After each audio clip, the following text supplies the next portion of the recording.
good to see you all again.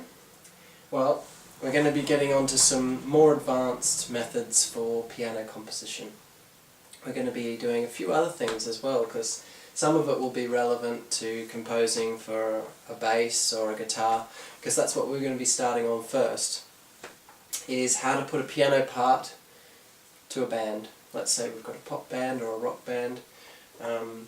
We won't be doing it as a band as such, it'll be more so a song, because I can't bring a band in here, but we can use this new setup that I've got here, still in the mountains of Wales, but with the new equipment.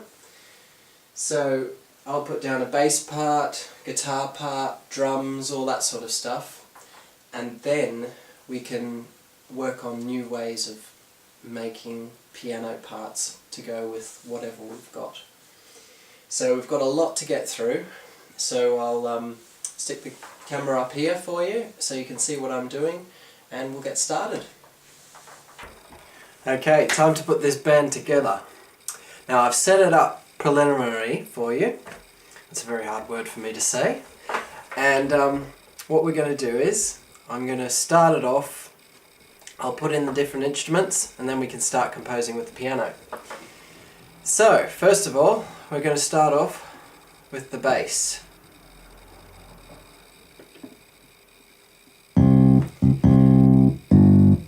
Now we're going on these notes here.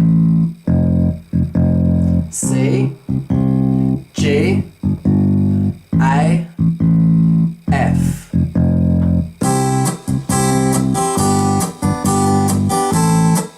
Now, the guitar's going on the same chord progression as the bass, obviously. They're all working in harmony. So the bass playing the root notes, the guitar's playing the chords, just strumming the chords, so it'll just be normal 3-note chords.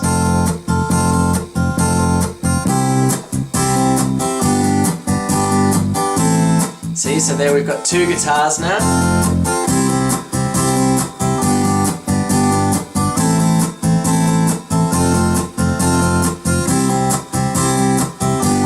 Now we just have to add the drums in.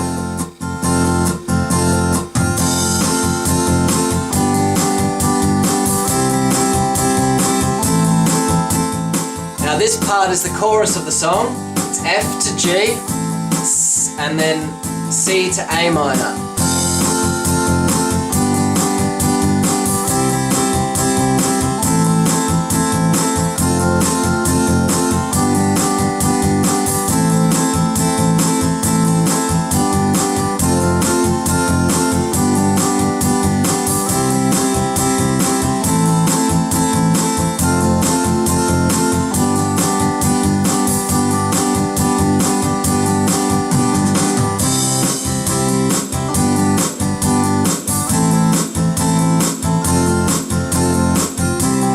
Okay, I think you've heard enough of the song to know what it sounds like now. Now this is a very common chord progression. C, I'll just take it out of the setup that we're in. Okay, let's start adding some piano parts in. Now, this is adding piano to an instrumental band. If you've got a singer, then the rules are much the same. All you have to do is be careful not to overcrowd the singer. So if the singer is singing a nice little melody, you've just got to be careful not to put anything over that. So what we might do is, later on I'll put a singer on, well, a harmony on there to emulate what the singer would be doing. But for now, let's just put a nice piano part to what we've got. So we'll start off with a nice repetitive piano sound. This is a very common thing to do in pop music, is just playing the chord and repeating it. So if you've got your C chord, remember we're playing on the C chord, to a G chord, A minor, F. You repeat that over and over again. Sometimes at the end, before you go into the next section, which is a transition, you go C, straight to the F. Now this brings you into the next part of the song, which is F, G, C, A minor, F, G, straight to A minor this time. Then you do it all again. F, G, C, A minor, F, G. Now here you stay on the G to get you back into the verse again. And then you're back into the verse, which is C, G, A minor, and to F. Now, so we've got a nice verse and chorus there. Later on we might try other parts of songs and stuff like that, but for now we'll just stick with this. Okay. So here we go, repetitive piano sound. So you're just going to take the chords and repeat them. You'll find different octave sounds better. So for instance, if we play it down here,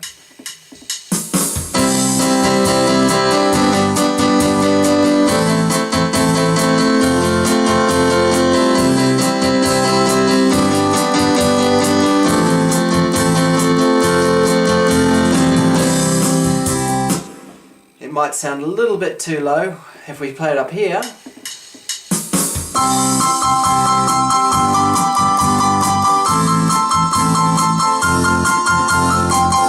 might be a bit too high. Here,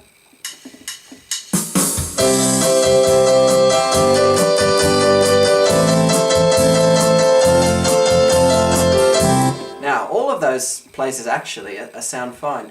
They're good positions. Now this one here sounds the best to me, in that position, sort of a middle position. If you go down too low, then it's going to sound no good to most people.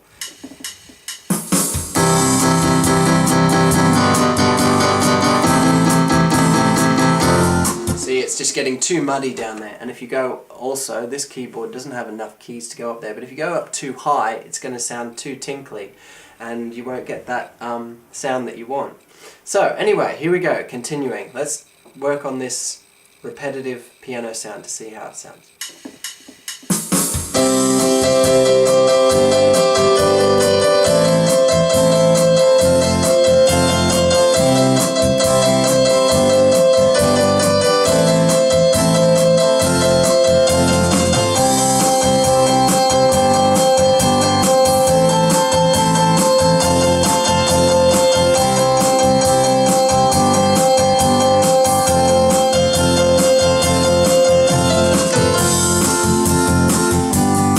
As you can see there, using inversions, I can get some really nice sounds. See, if I just play normally, C, G, A minor to F, it gets a bit boring, but using those other inversions, even just two notes,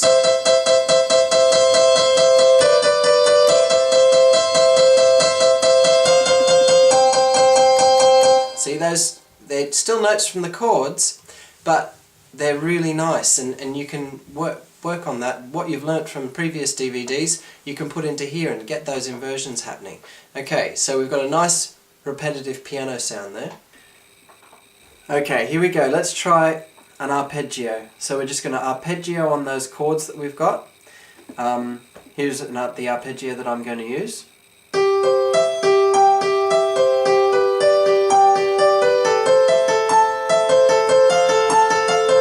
So we're going G, C, E, back to G, up to G, back to G, like that.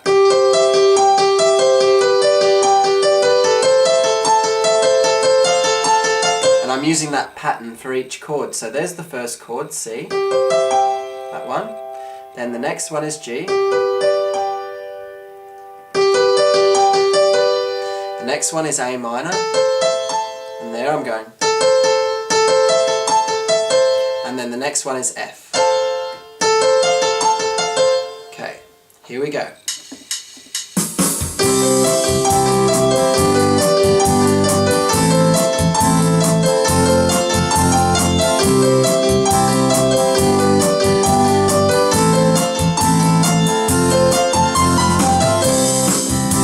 Now, if that's a little bit too advanced for you and you can't get that happening with your fingers, we'll go on to a little bit more of a simpler one, just a simple arpeggio. So on the C chord we're just going to go and use that for each one. So you're just going up the chord, and then with G chord, G, B, D,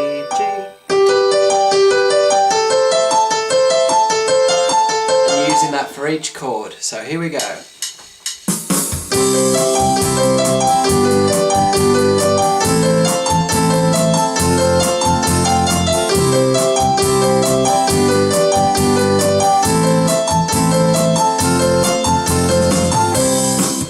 Okay, so as you can see, just a simple arpeggio sounds great. Now, if you want to get something really sounding special, you've got to take a little bit more time to work out a piano part that is rememberable. Now, those ones there that you've just seen, they're generic ones that will work with most songs, and you can use them and just use different inversions and things like that, and they'll sound great. And in their place, they're a must. But if we want something memorable, we have to listen to the song and listen to how it feels, and you just have to improvise on those notes that you've got and just muck around with those notes.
Okay, there we go. Now, as you can see, it sounds good. I'll have to take a little bit more time though to get something really special.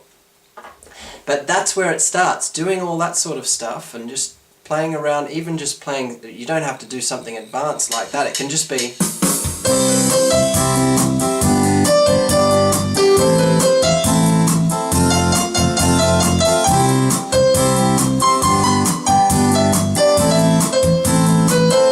even just that sort of thing, just improvising with the notes will help you out.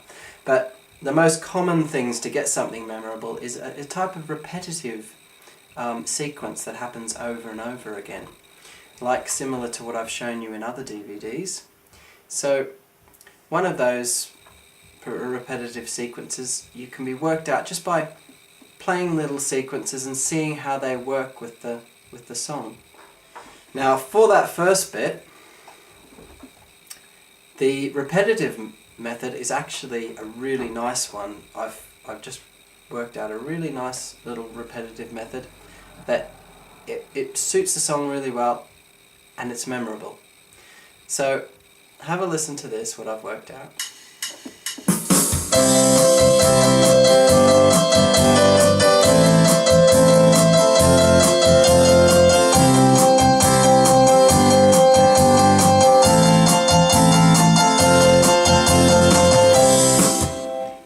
As you can see there, it's a combination of the repetitive one and getting those inversions perfect. So as you can see, with a little bit of know-how with the inversions and just listening and listening what sounds perfect to your ear, you can work something out really special and memorable. Let's go on to the next part and see what we can get for that.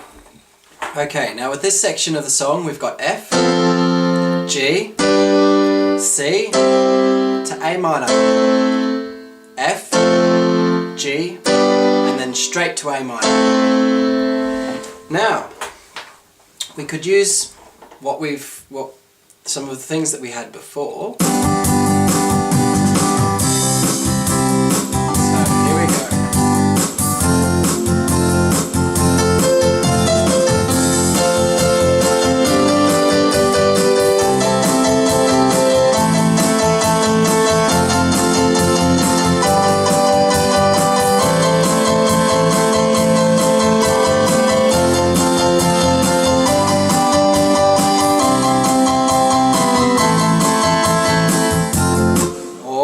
arpeggio.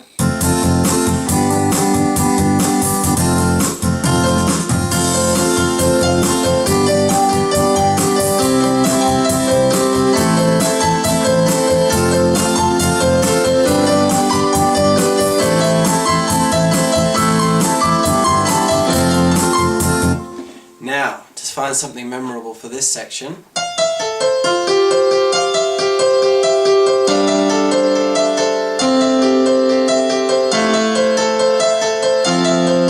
Now, for some reason my mind and my ears want to go to these two notes. These are the ones that I want to repeat. I don't know why, it's just for this chord progression I really like these two notes. So these are the ones I'm going to use to repeat, going over with the other notes of the chords.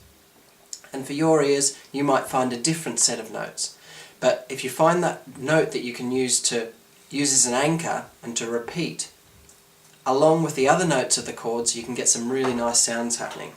So, here we go, trying to get that memorable sound.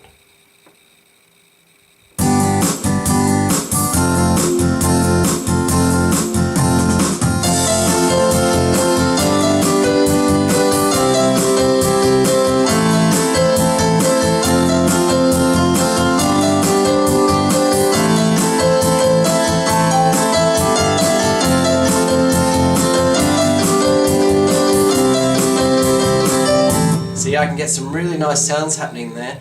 Another way of using those two notes could be like a sort of a trill way of doing it, which sounds like this.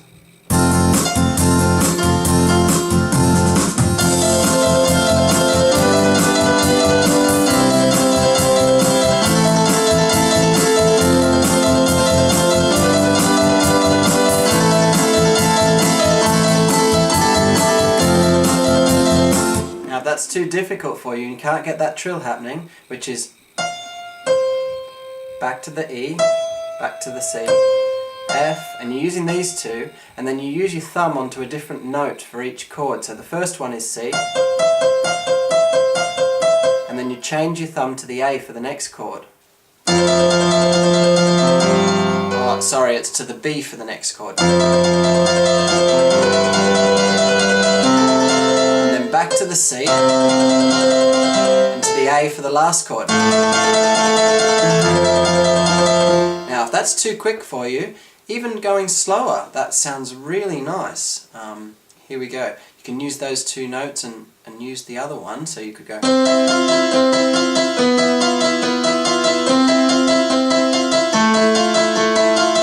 Okay, here we go.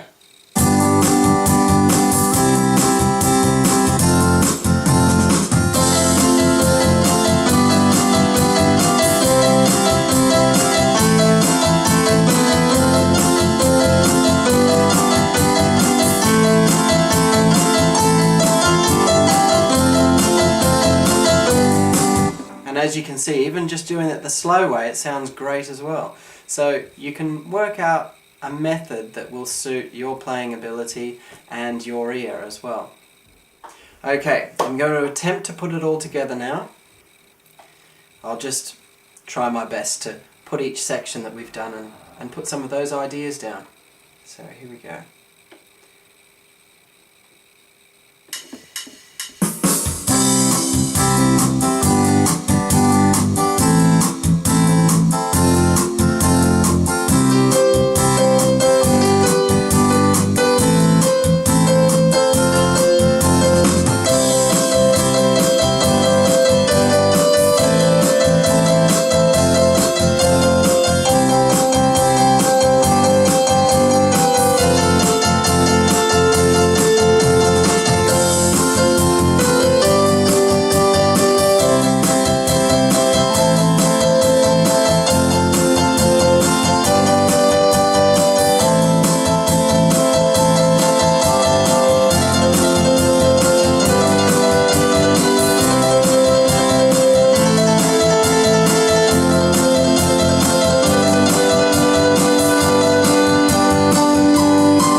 it. So we've got some good sections there. Now hopefully that can give you some ideas of how to compose and put some piano parts to a band.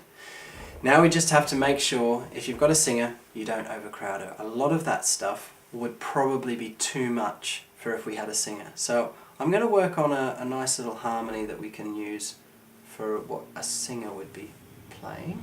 Okay, I've done my best here.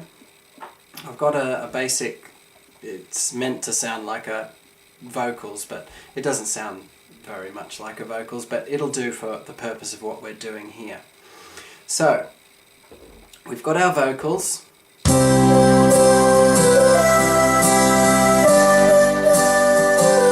so that melody there, that's meant to be our vocals.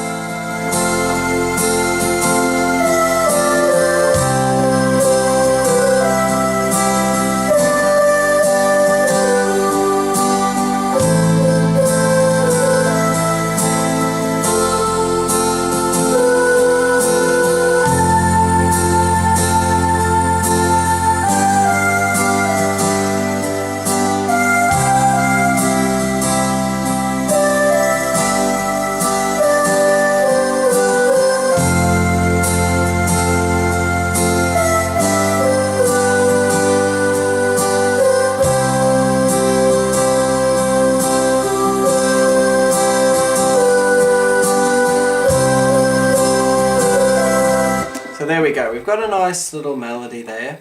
Now all we have to do with the piano part is make sure that you're not going to overcrowd it when you play your piano parts in there. Okay, now it's pretty obvious what not to do here, but I'll show you anyway.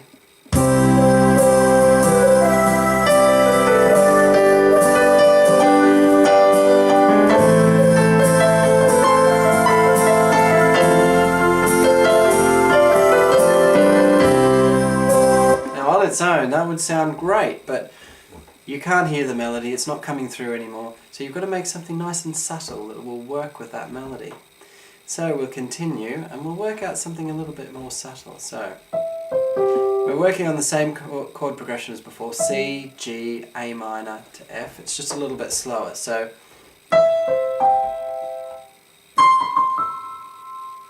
see, now simple things like this work really nicely.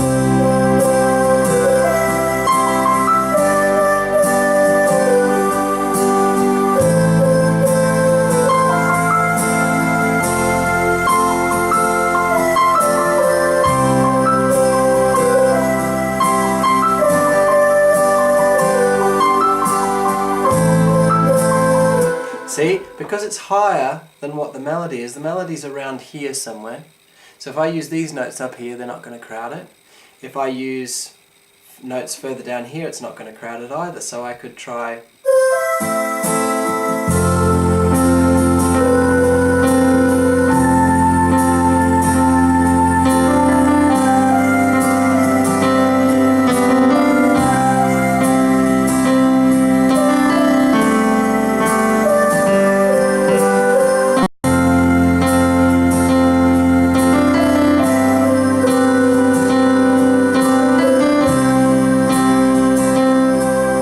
Now it's simple, but it's really effective. All I'm doing is hitting C because it's on that other chord progression that we were doing, F, to G, to C, to A minor. And it works really well because it's simple, so it doesn't overcrowd that lovely melody. Now something with a little bit more happening. Let's try that. So we've got the melody. When you're working something out, so that you don't have to get the singer to sing it or listen to the song every now and again, if you can play the melody and just have that in your mind, then when you're working out parts, it helps. So.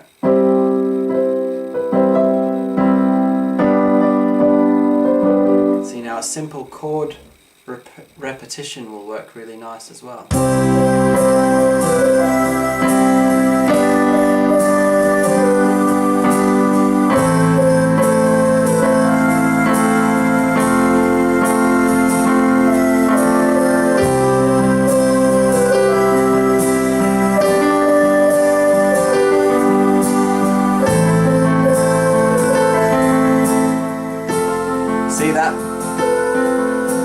That arpeggio works nicely as well. As long as I don't make it too complicated or play too much here where the melody is, it will work really nice.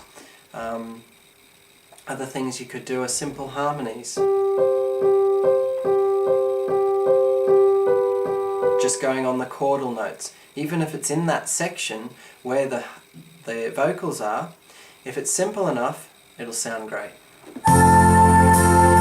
So let's go back to the beginning.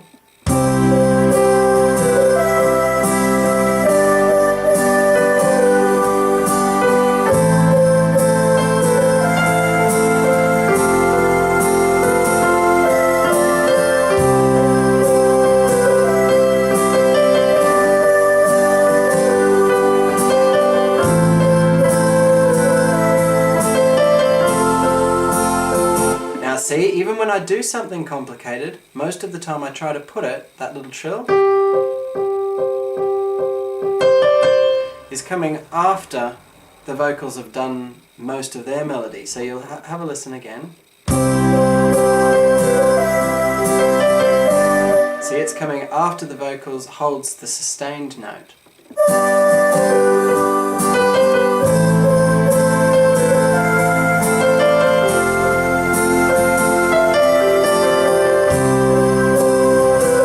That's one of the really important things when playing the piano, even if it's just with the band and not the vocals, is finding the gaps.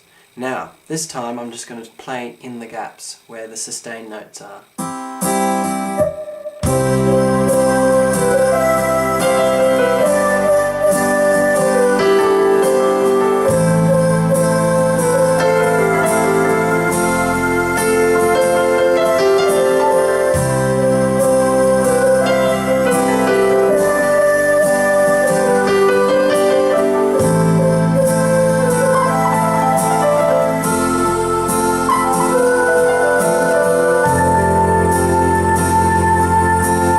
See, I had the gaps there, and also little flutters work really nicely in gaps as well. That little one there is just coming down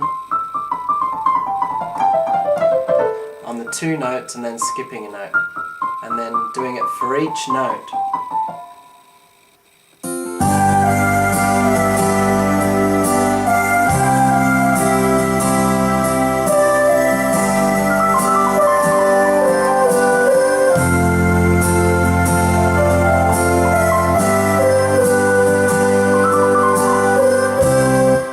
In their place they'll work really well. I mean, that particular part there, I'd probably leave it for there, but it probably works better in the first part of the song.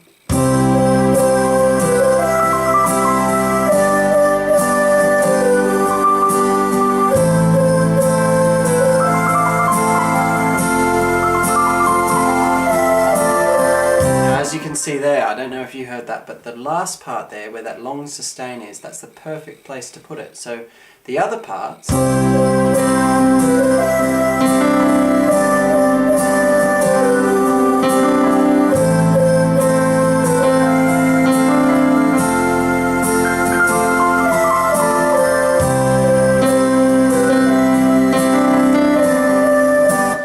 there we go. So that's just showing you a bit of what you can potentially get to happen. So you can take this as far as you want, and they're the important things to remember. Playing in the spaces, and when you're not playing in the spaces, keeping it simple, and also the space of the frequencies. So if the melody or the vocals would be playing in this region of notes, if you want to play a little bit more stuff, then it'll most likely work better if it's a little bit higher or a little bit lower than where the vocals are singing. So I think we've covered all the basics for the pop and rock music now, so we'll move on to the next stage. Okay, everything we've done there you can implement to everything else that you're composing for. So let's say you want to compose music for classical music. You've got an orchestra or a jazz band or a classical ensemble, something like that, something different. You still use the same ideas that I've shown you there for that as well, because you've got the basics for that, so you can implement it onto everything else. Including if you're playing piano for a choir. It's a little bit different with a choir, because with a choir you just want to make them sound great, because everyone's there to listen to the choir and not so much the accompanist. So as long as you keep them in tune and play something nice and simple, but it's enough so that they can hear their parts and everything. Also with a choir you'll have your intros and middle parts and outros where you can, if you want to compose some sections there, then go for it. You can play anything you want with the piano parts. When the choir stops singing, you play your piano part and then they start again. So it can work really well that way. And in also movie soundtracks, if you've got all the other parts for the music, then use the same rules there as well. So yeah, to summarise, with putting a piano part to other instruments, you've got everything you need there to get some basic melodies and basic patterns and really nice things to go on with and to make it sound great. So we'll move on to the next section of the DVD now. Okay, let's talk a little bit about spontaneous composition. All it takes is a few notes in a sequence to create a composition. So it just takes one note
So there you have it. Just simple notes in simple sequences can make a really great sound. It's up to you to use your ear, and also if you've got a little bit of those rules and theory from previous DVDs, you can implement them. A lot of the time you're just using the information that you've already got, and instead of taking the time to go through it really slowly and work out things perfectly, you're not worrying if something doesn't sound perfect. You're just playing whatever comes out and playing it as best you can.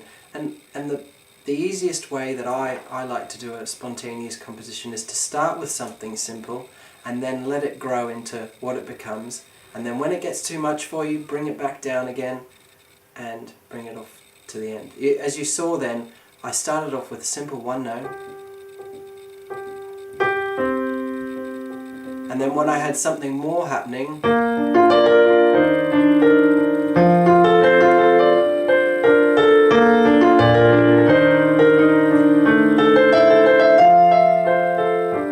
and then when it gets too much, You can go back to that one note or the two notes. And that's one of the best ways to do spontaneous composition. And if you've got that theory behind it, you can make it even more intricate. And when it comes to spontaneous composition, the more you experiment, the better. The more you just play random notes and just let your ear listen to different things, the better you'll get. And that's the fastest way to really get your composition coming along. Because if you try to think about the theory behind it too much while you're playing it, it'll take away from the song that you're playing. So you've got to practice the theory, but you've got to practice it enough so that it becomes just automatic, and then when you do your spontaneous compositions, you'll automatically do some of those things and they'll sound really nice. So if you're not up to that stage of doing the theory behind it automatically, don't worry too much about the theory. Just play what you like the sound of. See if you can get two notes happening. Even just a few notes will sound beautiful in a spontaneous composition. Let's say we've just got two notes. Or three.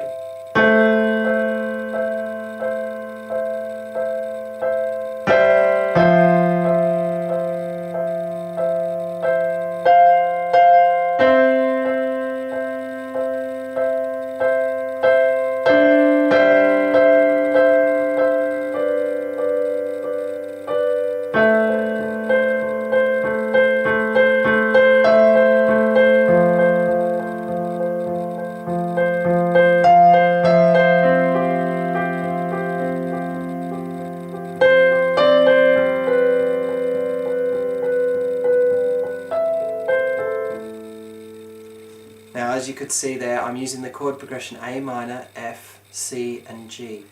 So the spontaneous composition, it's something that you haven't played before, but the chords behind it you have done before. So if you know a chord progression really well, then the melodies will come much more naturally to you because you're not thinking so much about the chord progression, because it'll come more naturally because you're used to that chord progression. So that's a great way of trying it, is playing a chord progression over and over again that you're comfortable with, even if it's just the one note, the bass note, and then see what comes out in the right hand. So I don't want to give you too much on spontaneous composition because it's got to come from you.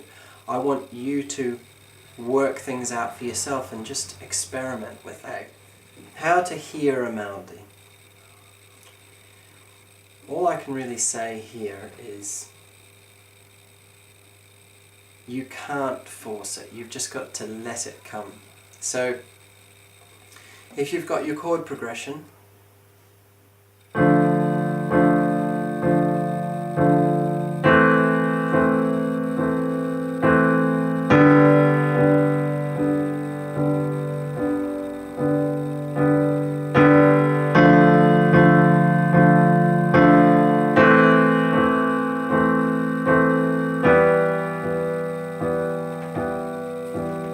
so there's a nice little chord progression. We're going D minor, A minor, there's the root position, and then we're going to a G or an E minor chord.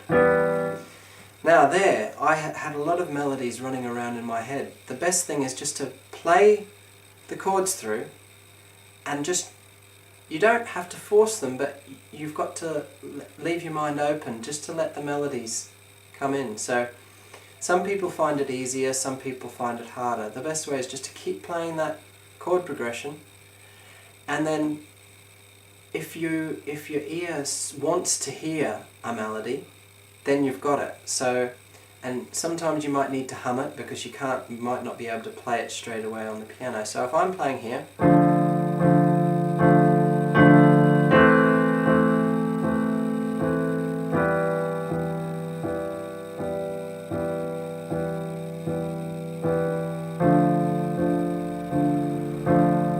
see, I'm hearing things like da, da, da, da, da, da, da, da, da, da, da, da, da, da,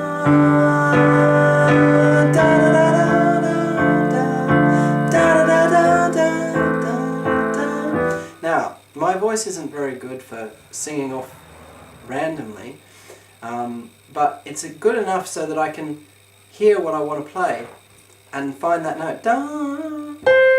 So there's that note.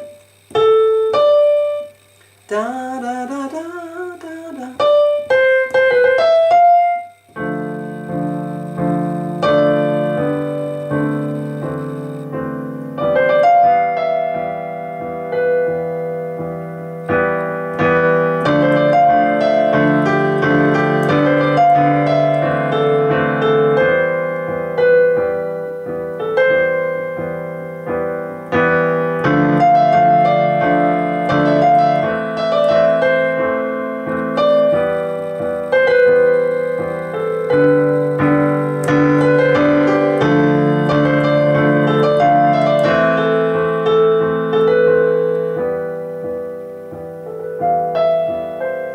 Now, that's just letting those melodies come to you and then trying to get them onto the keyboard.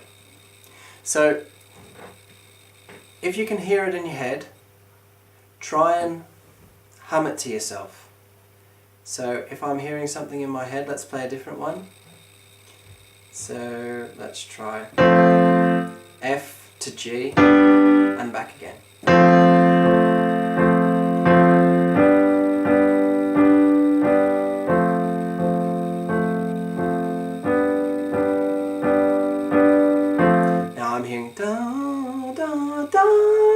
Right up to there. Now, it doesn't sound great coming from my voice, but I know what I'm trying to hit.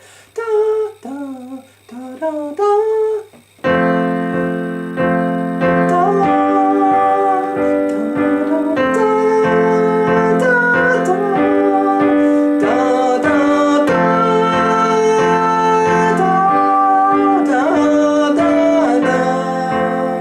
Let's try it.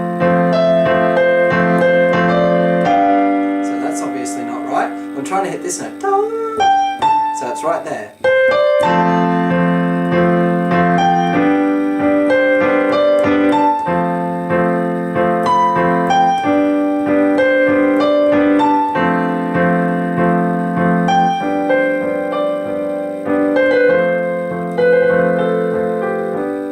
Now see, I can hum those melodies and I can find them on the piano. And this is a good way of, if you get stuck, if you've got a melody already, let's say you've got a really nice melody, let's see.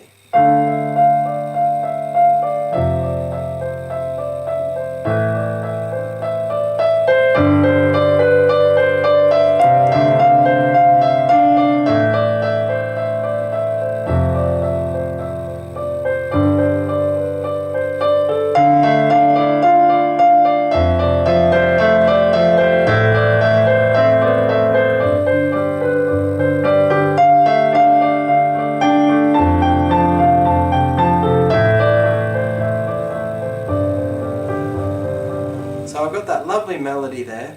Then I want to come to the next part of my song.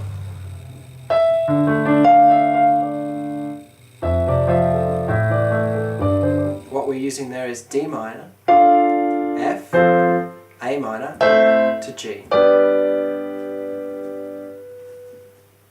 So the next part of the song might be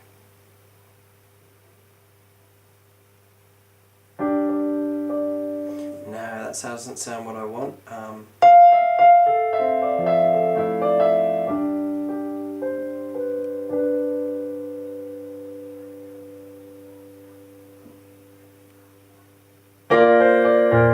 We could do that, or we could go to a major key, maybe back to C. So we've got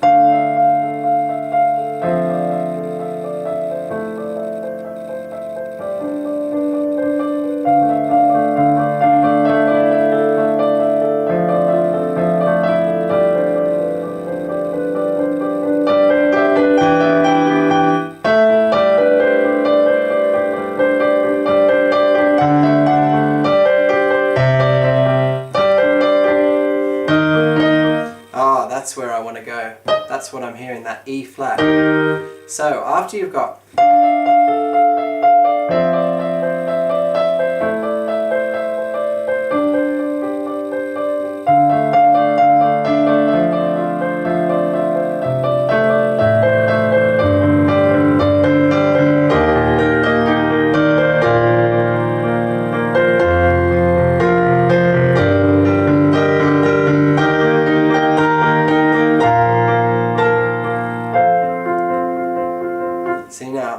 that was a case where I could find it with the piano, that E flat. But now if we want to make that melody happen,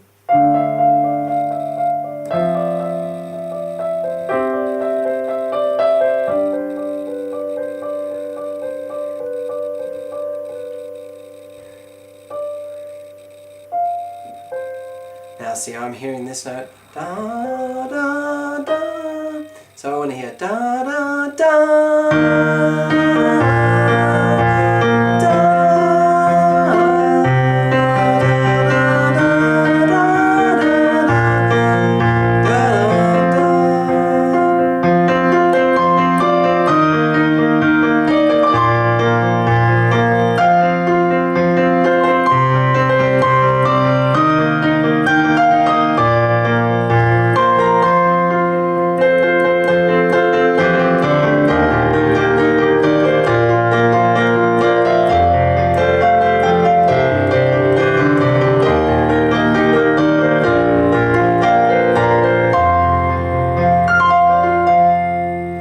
So there we have it.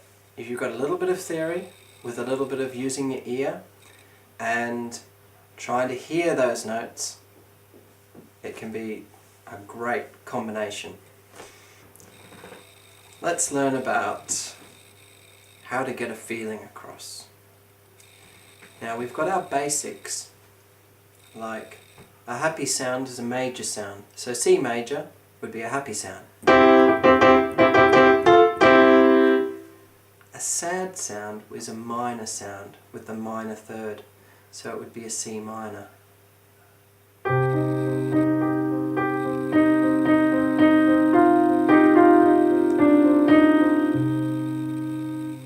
So we've got a happy sound and a sad sound.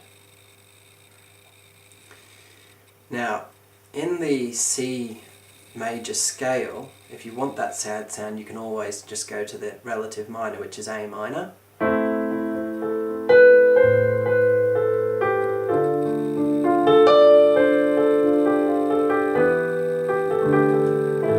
See, I'm using all those minor chords to make a sad sound. Now if we want the happy sound in C major, we use major chord.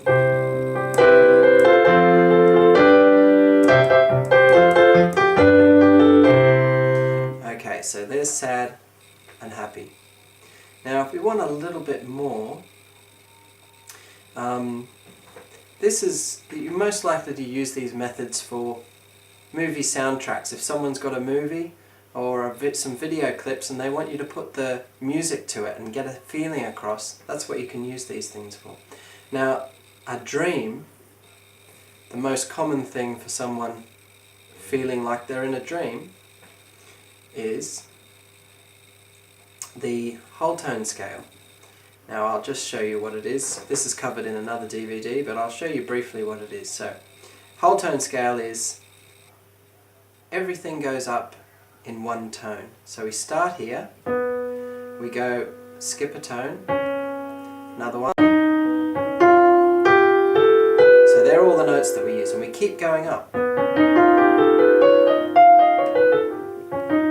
Now if you can go up this scale fast enough, you're going into a dream,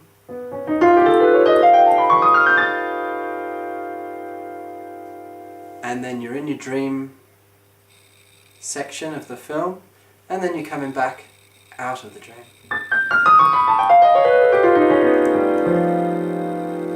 So that can give you that feeling of a dream sound. It's the whole tone scale.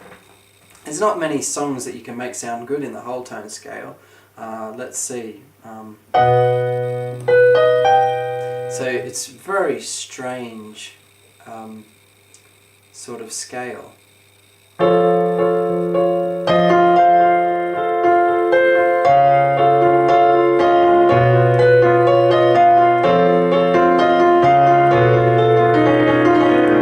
But for the purpose of that dream feeling, it's great used there.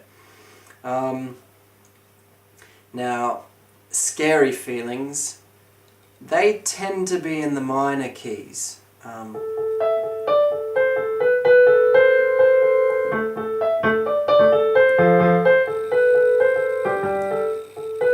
So you've got that scary sort of minor sound.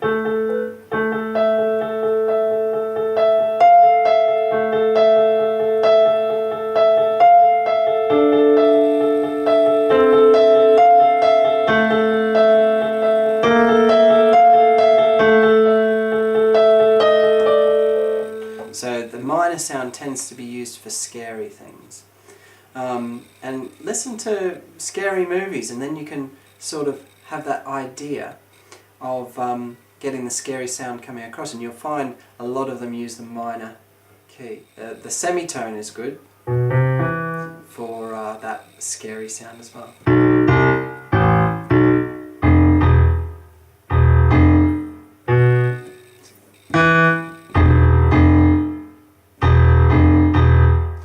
See, now here you're getting that scary sound across using these two notes. So I'm using these two notes, but down, much further down on the lower octave. So if you have a listen.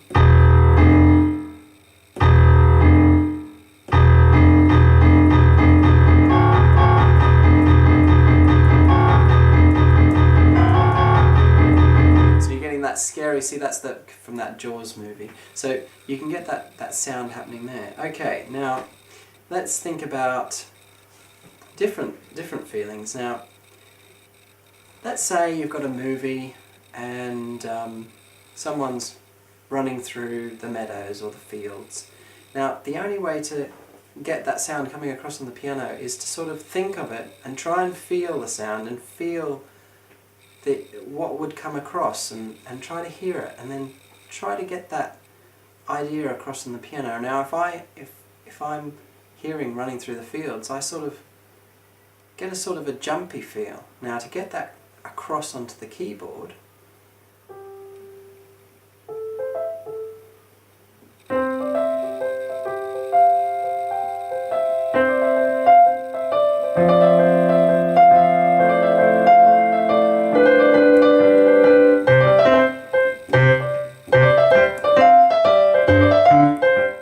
so you get that sort of jumpy feel. It takes a while to get the hang of it.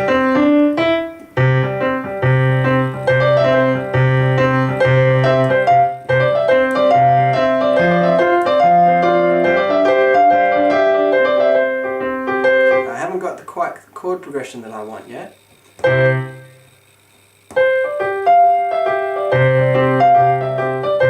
Now see, too much pedal doesn't get that sound that I want. That's more the sound that I want.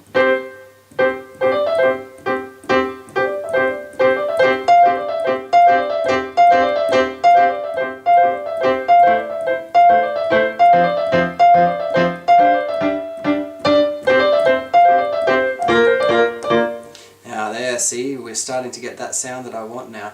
It's more in the a different sort of mode. So instead of playing here in C, if I bring it down to G and play it here,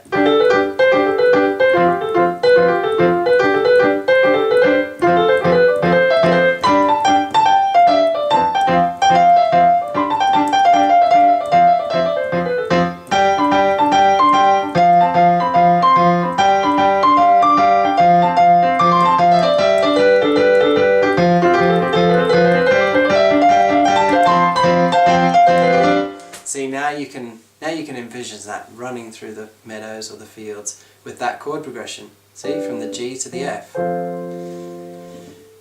Maybe you've got a beautiful eagle flying through the clouds or something, and you've got a scene where the eagles are flying. So you might want like a sparse sort of sound.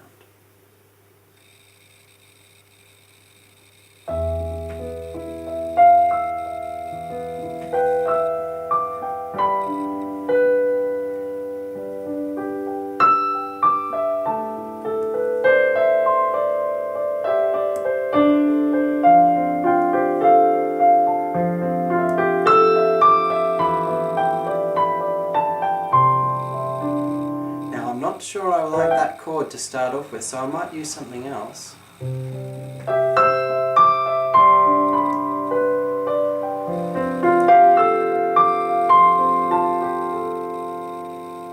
I want something a little bit more powerful.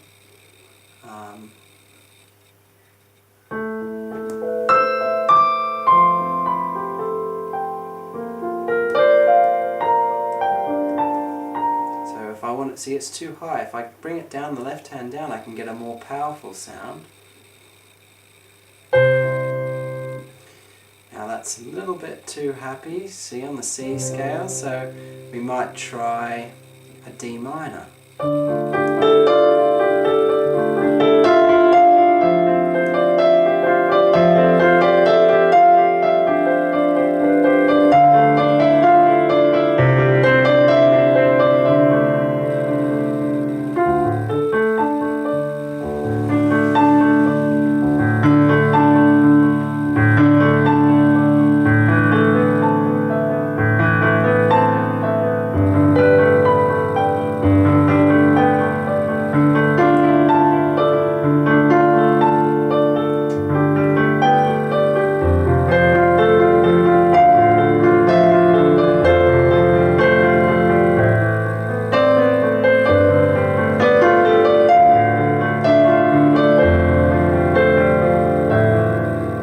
That's the sound that I want. I can see that eagle flying through the sky. See, I've got a D minor to an F to an A minor to a G. Okay, so there we've got the eagle flying through. Okay, now if we had jets flying through the sky, big, powerful, fast jets, we might have a completely different sound. Let's see.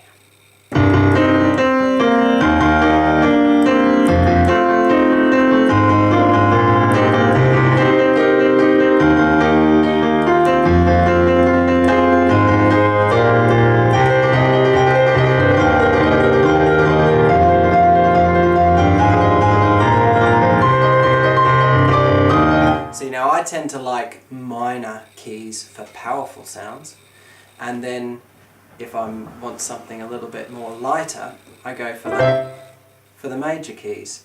So let's say I had a little birds jumping in the trees, or we've got too many birds, I think. Let's try something else. Let's try something like going down for a walk with your dog or something in the park.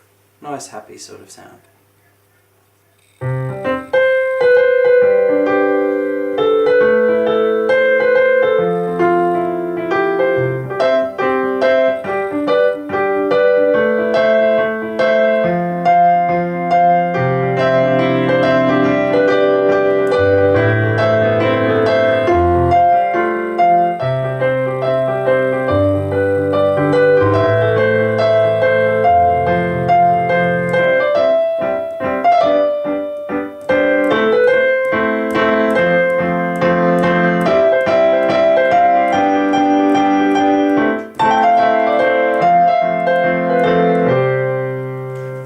Gives you that happy sort of sound. Now you saw, as you saw there, I was using a bit of a swing rhythm instead of a straight rhythm.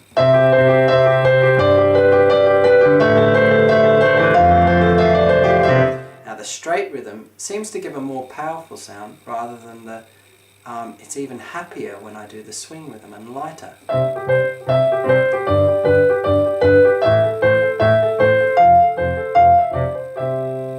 So there you can see, just experiment with, listen to different movies. Now that I've shown you a few ideas there, it'll open your mind to see different things and to try and work out different feelings that you can put across. But the biggest thing is to try and feel the feeling of what you see on the screen first, then try and put it across onto the piano using the knowledge that you have. Let's talk about key signatures. I'm not going to go into much detail here because we've got another DVD that covers all the key signatures and scales that will help you to understand what we're doing here more so. And to cover all the key signatures, it really does take up a whole DVD. So here I'm just going to take you through briefly. So the other key signature is basically, okay, C scale, you've got no sharps or flats.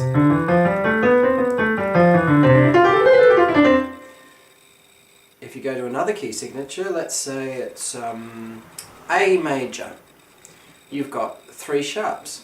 and it's F sharp, C sharp and G sharp.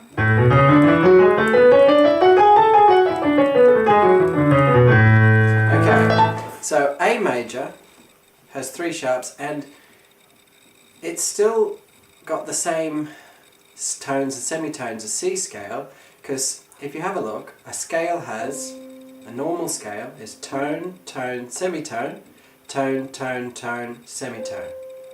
And as long as you've got that, so an A major, you've got tone, tone.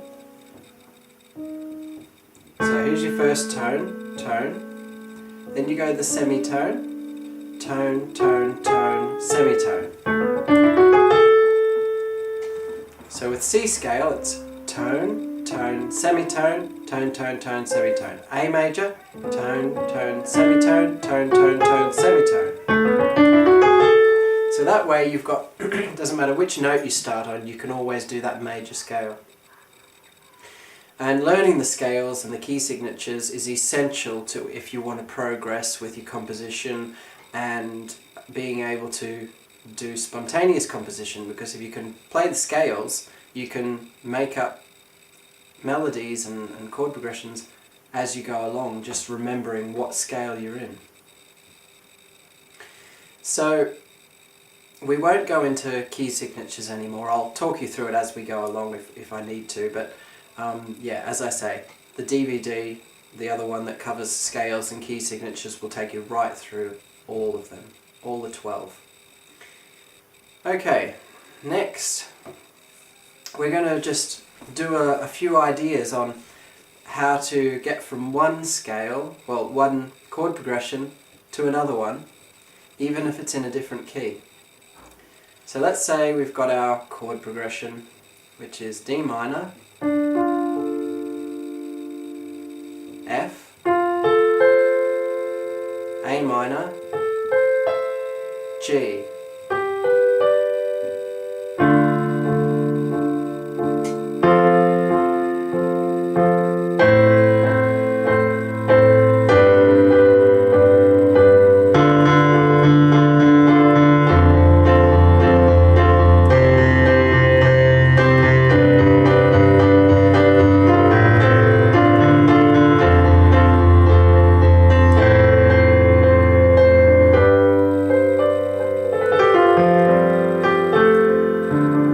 So, we want to get from that chord progression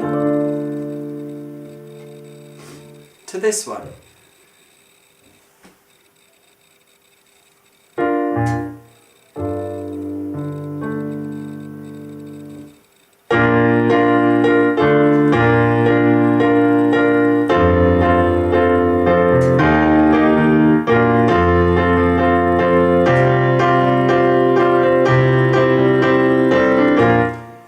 To this one, so it's in B flat, and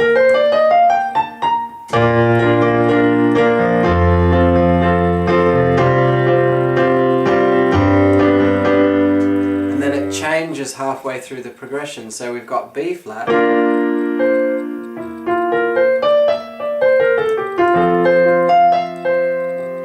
and then it changes to C scale, and then G.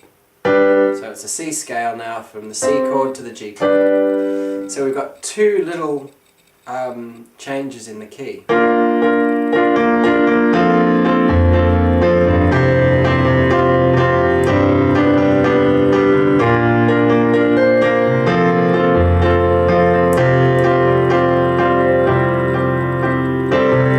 Now there I'm just staying on the C. It's nice to stay on the C as well. Okay, so we've got our two chord progressions. Now they fit quite nicely together anyway. So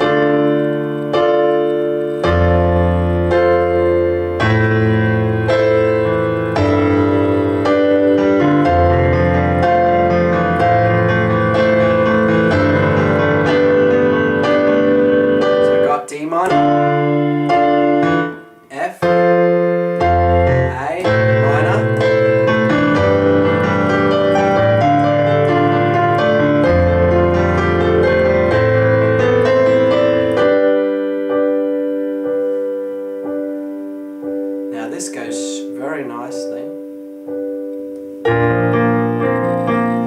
actually goes nicely from the D minor. So we could go back to the D minor.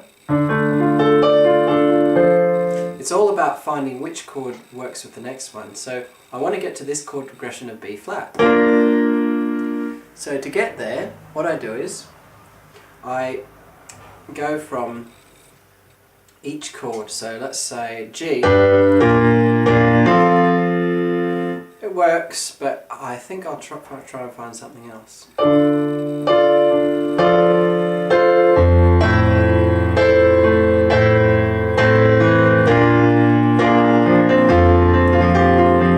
That works even better, that one. Let's try it from D this time.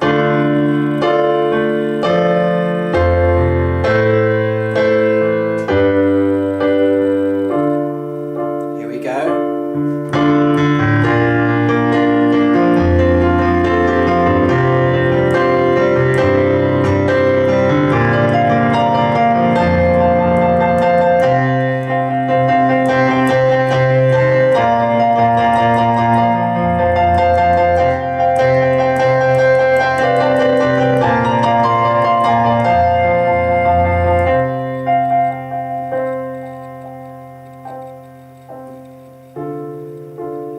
See, now from the C it goes very nicely back to the D.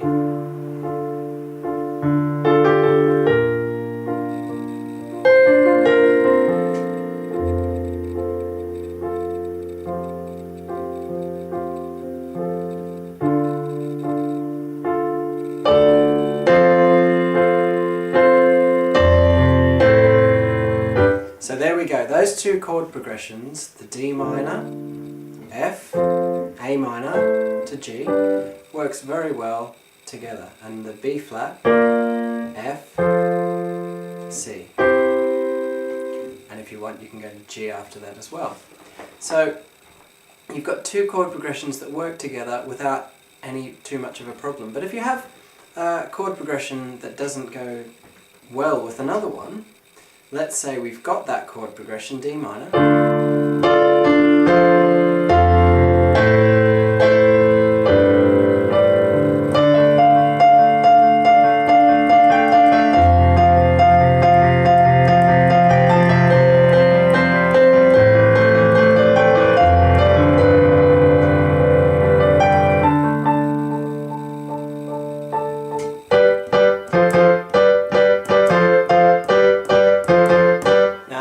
That is completely different chord progression, a completely different feeling. It doesn't just fit well together.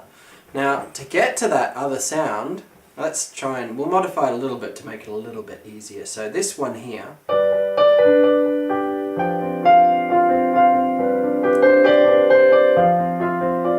make it like that. So we've got D minor.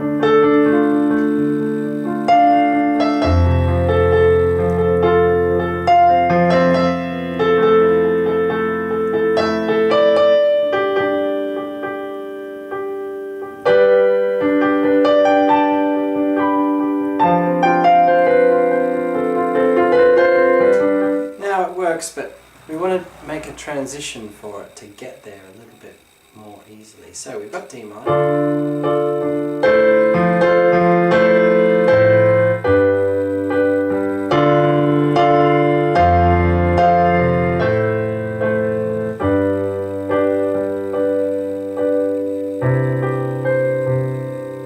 Now we could try.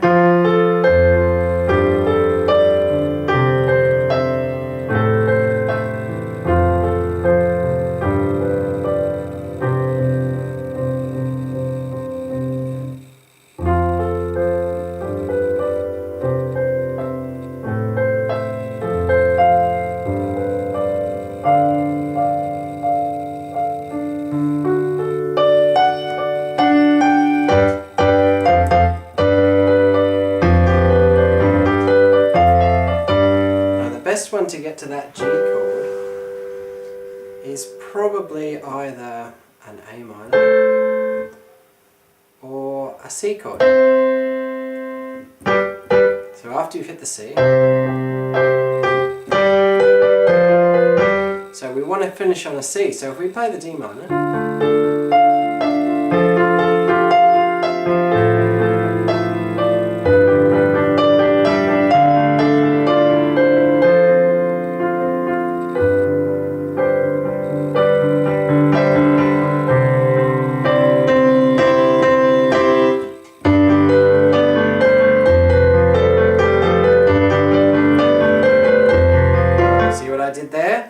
finished on that C. So I went D minor, F, straight to G, and C. So I just changed the chords around a little bit. Instead of playing the A minor to the G, I played a G to a C. And then that brings you back nicely into the new chord progression of G to F.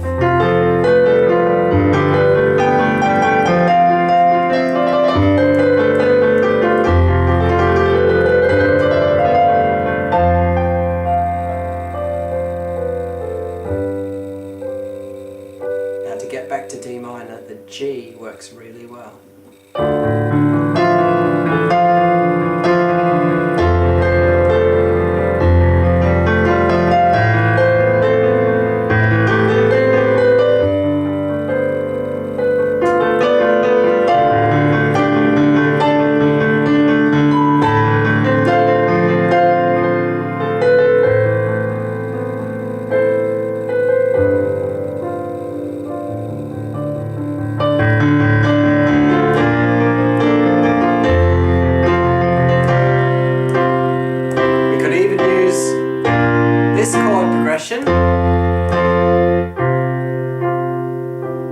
To get to the other one.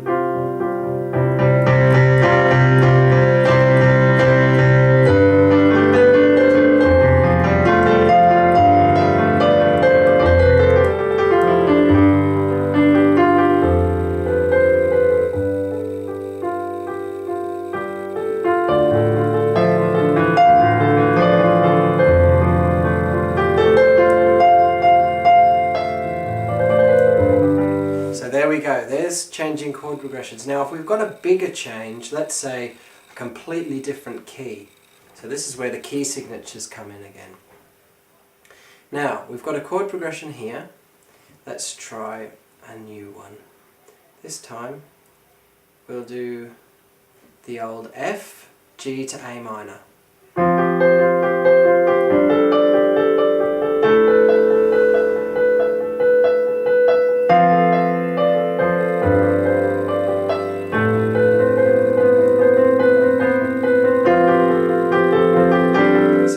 To that chord progression, make a lovely melody.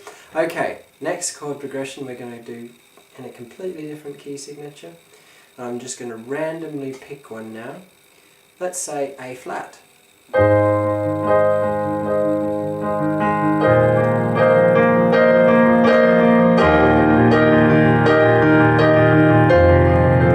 So it's A flat, B flat. Let's try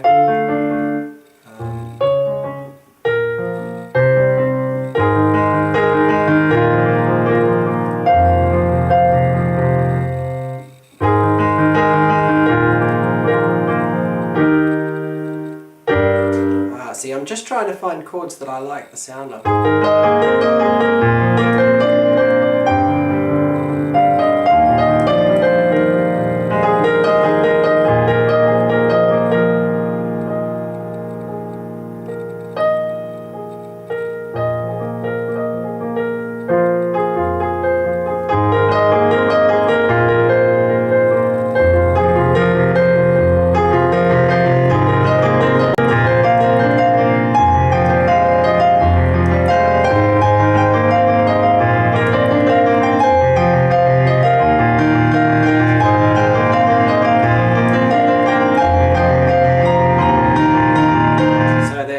Chord progression I want. It's A flat, B flat, F minor to E flat. Now this is in the key signature of A flat.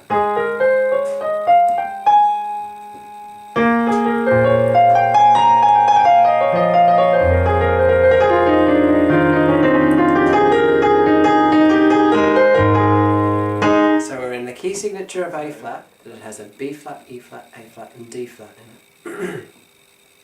Now, let's think of ways to get from our other chord progression, which was F, G to A minor. Now, there's three main ways we can get there. One is changing from minor to major. and then that will skip you to the different key.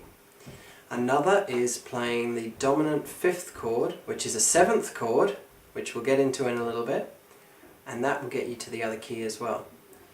Then there's the process of going around the circle of fifths, which is covered in the other DVD of the key signatures and scales. So just to give you a brief summary of the circle of fifths, it's going around a circle. The reason it's a circle is because it's drawn as a circle, but all we're doing is going from the 5th, so C, up to G, up to D, up to A, up to E, and then from E to B, F sharp, C sharp, then G sharp, D sharp, A sharp, and then from A sharp, which is really B flat, we take it from B flat to F, and then we're back to C again. So as you can see, you can keep going around that circle until you get to the key that you want. So let's use that way first. So here we go. Here's F, the key signature of F, and we're playing that chord progression.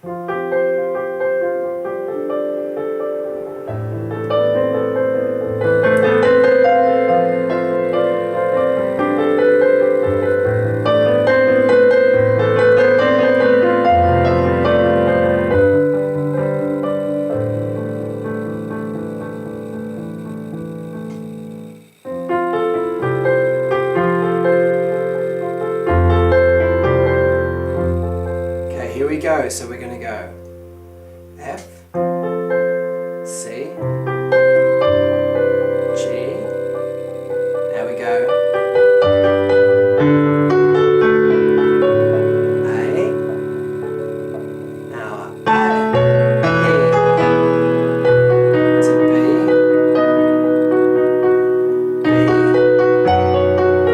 up to C sharp, C sharp,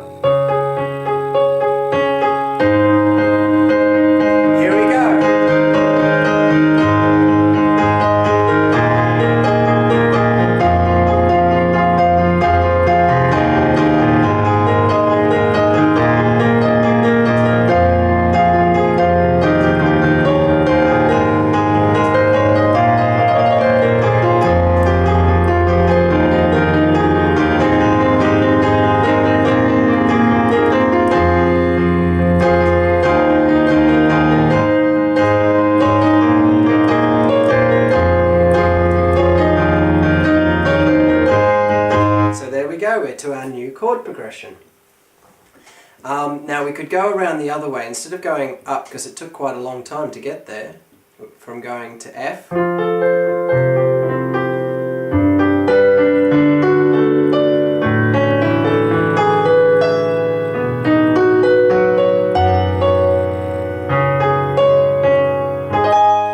Let's try going the other way. So we'll go fourths instead of fifths. So we go from F to B flat, to E flat, to A flat,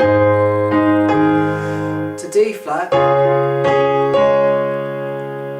then up to G flat, B, E, A, D, G, C, F, B flat, E flat, and then to A flat. So it actually takes longer going that way. So as you can see, if it's not too far away, then it's a great way of going around the circle to get to that new key. So depending on how fast you do it and how much you practice it, you can get around it fairly fast. But if it doesn't fit the song, then you can use another method. Because if you don't have to go that far, let's say it's just 3 runs, so we're getting from F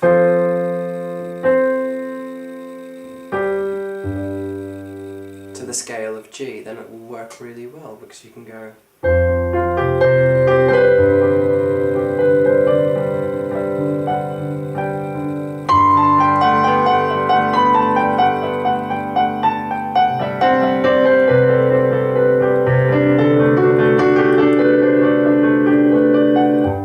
then you can go back again, so you go from G up to C.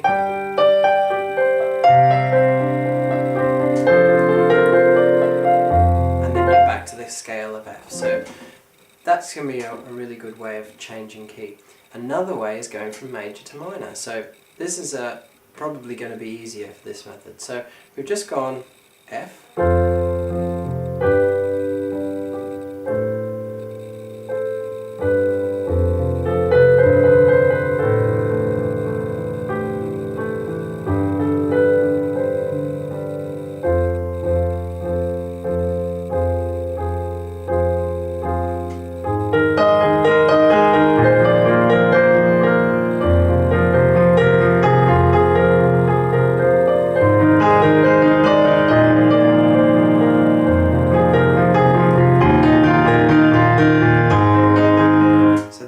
You could even go from the F minor to the E flat first. To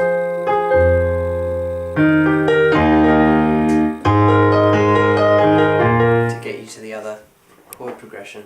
And that's just finding which chord suits you best and changing it from minor to major. Or, if it's a minor chord, you could change it to major.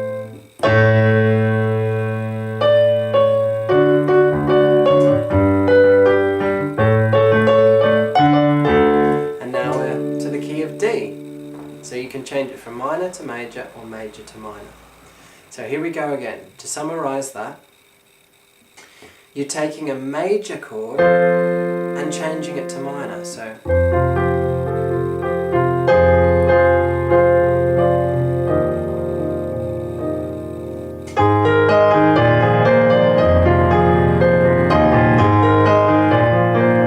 to get you to the other chord progression. Now that's a good transition way, and remember to use your ear to work out which ones suit your chord progressions best. Okay, here's the third one, and it's going from a 7th chord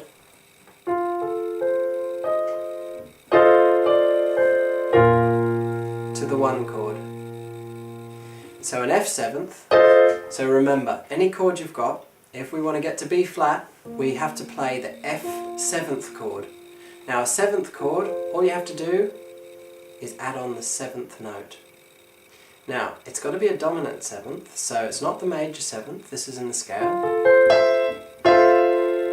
We're going to add the dominant 7th, which is that one, and it really makes you want to hear this sound. See? It's taking you to that chord. So, if we wanted to get from here to the A flat,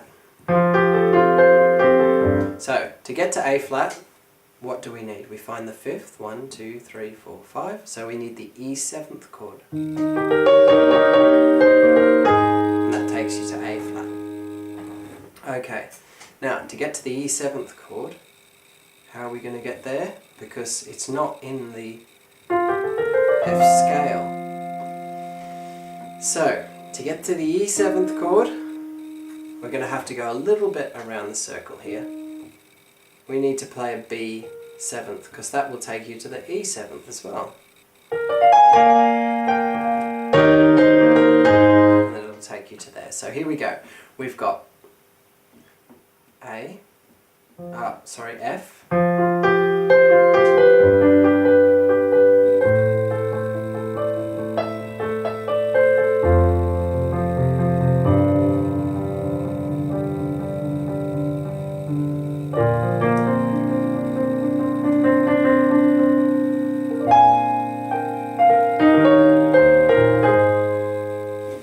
Depending on which key you're in, here, in this chord progression,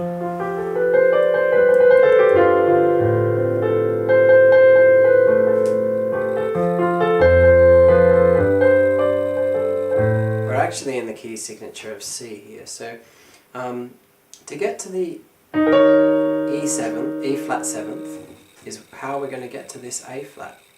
So we've got to find a better way of getting to the E 7th chord. Now, we know that the B flat 7th will get us there, so we could try playing a normal B first. Oh. Anyway, I'll continue when we get the power back. Looks like we've lost power here. About About 15 minutes later, and the power's come back on, luckily, so we could continue. Now, where were we up to? I think we were doing our chord progressions. We wanted to get from this chord progression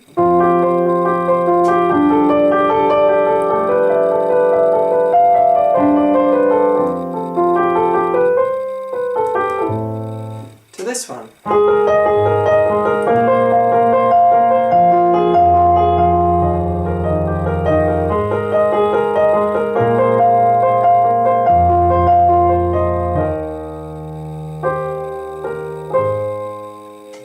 Key signature of this one could be an E flat if we wanted to. It doesn't have to be an A flat.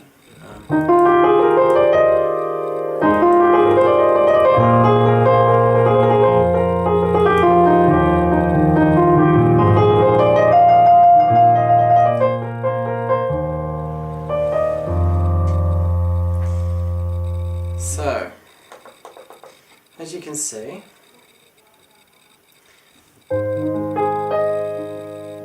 I'm going to change it slightly around a little bit. Instead of going, let's try it A flat to E flat to F minor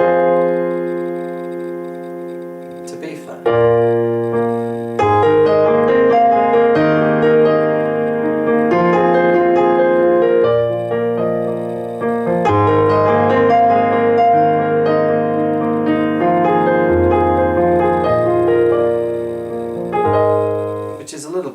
Because then we've got two different ones, because it was too similar before. Okay, so here we go. The final one we were working on there was the 7th, wasn't it? So we've got F. We want to get from here to A flat. So now to get to A flat with the 7th chord, we have to play a E flat 7th chord. So, now to get to the E flat 7th, we need to play something like a B flat 7th would work.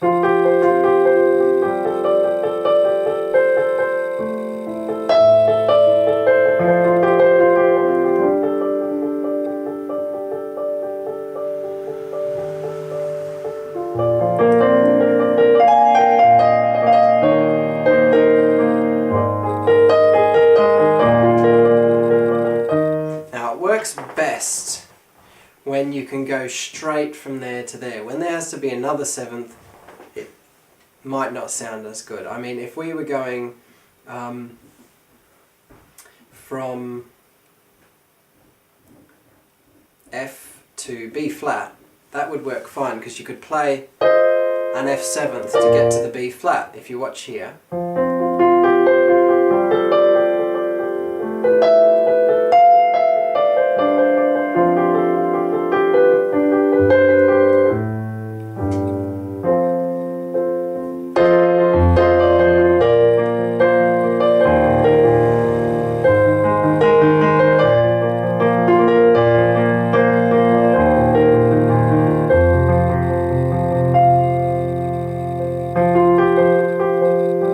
that works fine, going from that nice 7th, the 4-note chord, to get you to the B flat.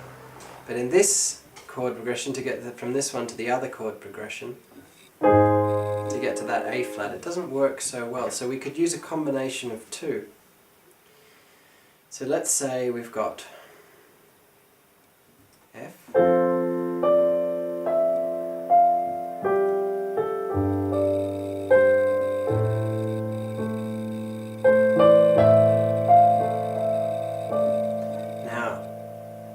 could go to the C minor, because the C minor is in the chord, is in the key signature of that A flat that we want to get to.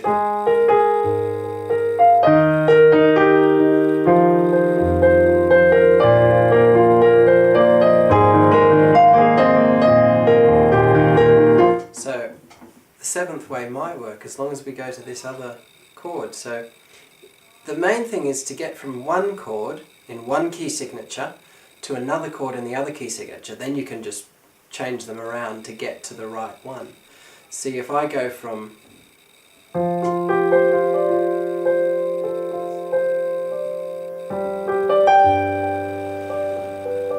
G7,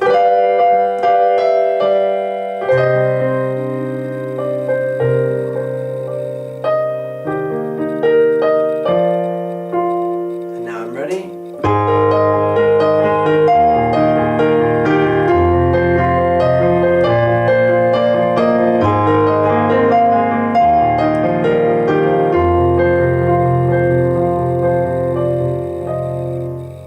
Or you could go straight from that C minor to the... So we've got the G7,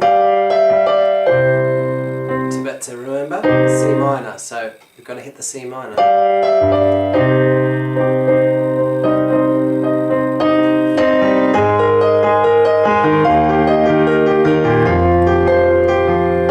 See, now with a little bit of work, I've got to a really nice 3 ways of doing it. Okay, so let's go to the first way. First way, going around the fifths. So we've got F, C, G, D, A, E, B, to F sharp, F sharp, to C sharp, C sharp,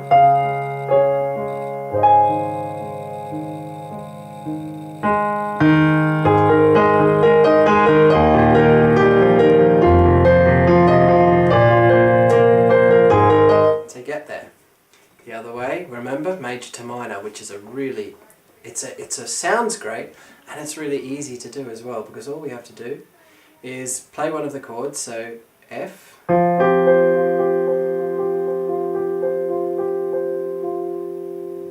the F minor.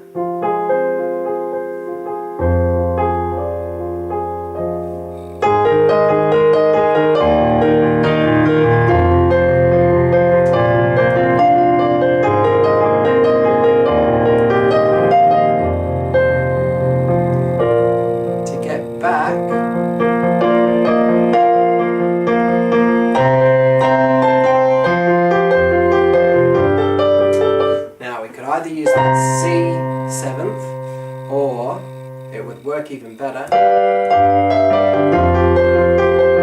the G 7th works quite well to the F as well, because it's going from the G 7th, which is normally going to the C, but because F is in the key signature, it's a bit of a jump, but it still works. So you can use a combination of 2 there. So you could even use some of going around the circle of fifths. So you could go around the circle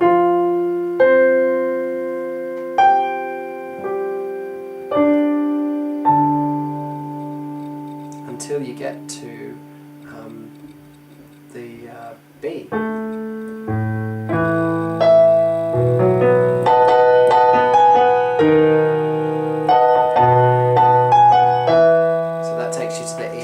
So what we need to do is get to the B flat, which is the first one anyway.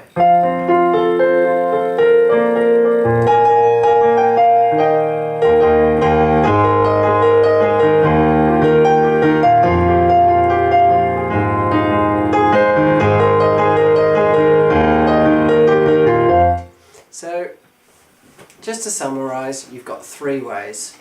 Changing from major to minor, or minor to major, on any chord you like, to take you to the key signature of where you want to go. So if I changed F to F minor, it would take me to the key signature of E flat. That's where I want to go. But if I tried a different one, let's say I tried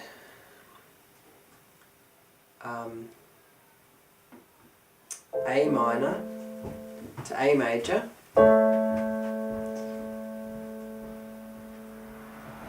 it's not going to work because A major is not in that other key signature. So you've got to pick a chord that will take you to that key signature. So there's one. The other, okay, so you go around the circle. that's pretty self-explanatory. Just keep going up the circle of fifths until you get to the chord that you want, or go on the fourths. Then the last one, the seventh chord, you're just finding the seventh chord, so you're adding the seventh note, and it takes you, so this one wants to take you to B flat.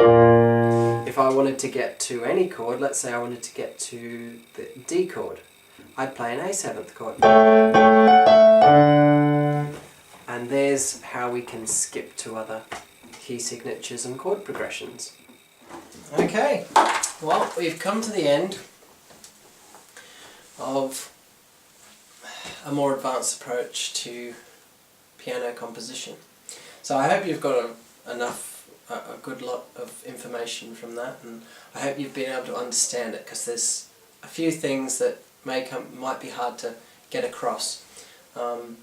So I'm sure there'll be other volumes in the future, because it's something that there's so much information that you can just put more and more down onto DVD.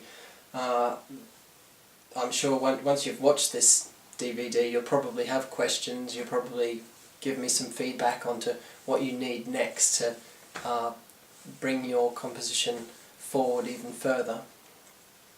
So, hope to see you again in the future, and hope you enjoyed. Okay, bye for now.